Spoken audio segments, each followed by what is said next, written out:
Guys, can I show you something I learned on YouTube recently? Sure.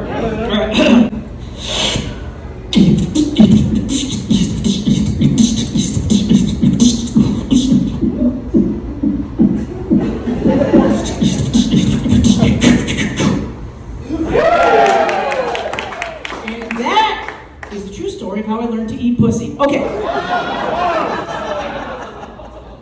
Okay, that is a good judgment call on how we figure out what kind of crowd we're dealing with tonight. So I'm very sorry to all of you that did not expect that. I'm very sorry.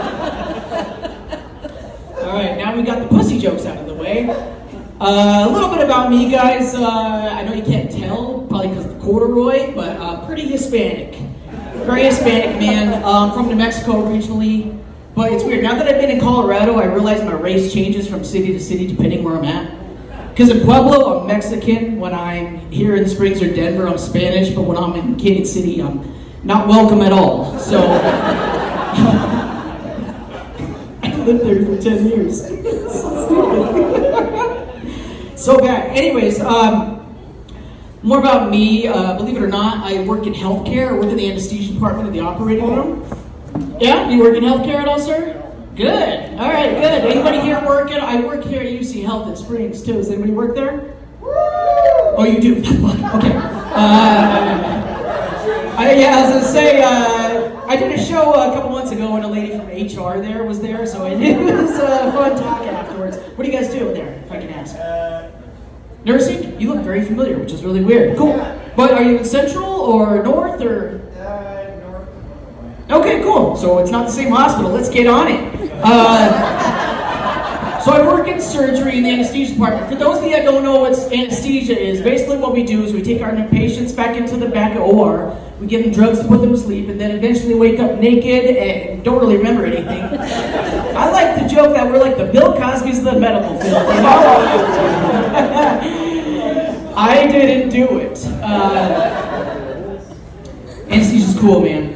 But what's really weird about working in like anesthesia, like surgery in general, is like just like you guys, I've seen everything that you can imagine. I've seen people that have been shot, I've seen people that have been stabbed, I've seen it all. But if there's one thing that I've seen that still shocks me every single time, it's the amount of middle-aged married white men that come in with something shoved up their butts. It happens a lot, guys. She knows. Is this your husband? Stand up. He's got something in his butt right now. Come on, guys. Come on. It happens so much, you guys, that they say 1 in every 5 middle-aged white men has shoved something up his butt at one point in his life. Now, I don't know if that's true, but it sounds true. It definitely sounds true. It's happened a lot. This happened recently, which is why I'm excited to talk about it. I watched a doctor pull some kind of a jar out of this guy's butt. He finally pulled it out, and it was an empty jar of instant coffee. Empty jar of instant coffee. Now, he said, I bet this guy is going to feel a lot better now. Here's the thing about me. I know people in healthcare have a good sense of humor most of the time. But when you pull something out of somebody's butt, most of the time people are going to be professional or something. So when he said, I bet this guy's going to feel a lot better now, I said, well, I don't think he's going to feel a lot better when he wakes up, Doc. And he said, why? And I said, because the best part of waking up is Folgers in your butt.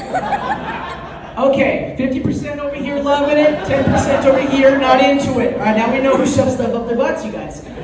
Not a big butt crowd, okay. Anesthesia's cool.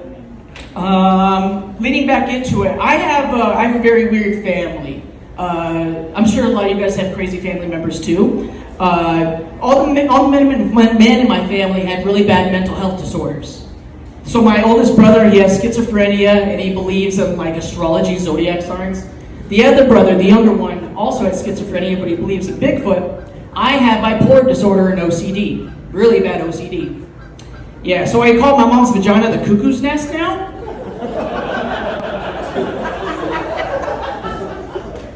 And my dad actually laughed a little harder at that joke, and I was like, Dad, I literally came from you. I wouldn't be laughing. I'm going to call your junk the nut house. It makes more sense. Last January, my brother Isaac, the scrappy one, stabbed My oldest brother, 11 times, nearly killed him. Yeah, got flown out, flight for life, and they barely saved his life. And my brother Isaac just got out of prison about a week ago, which is pretty crazy. Now, because of my OCD, it makes it really hard to forgive my brother for what he did. Not because he stabbed him. He stabbed him before many times. That wasn't a big deal. But it's because he stabbed him 11 and ended it on an odd number. What are you, fucking crazy? You're even. Always even. You guys stab somebody 10 times, you go, done. You don't go, one more for luck, 10, then you walk over. What the fuck is wrong with you?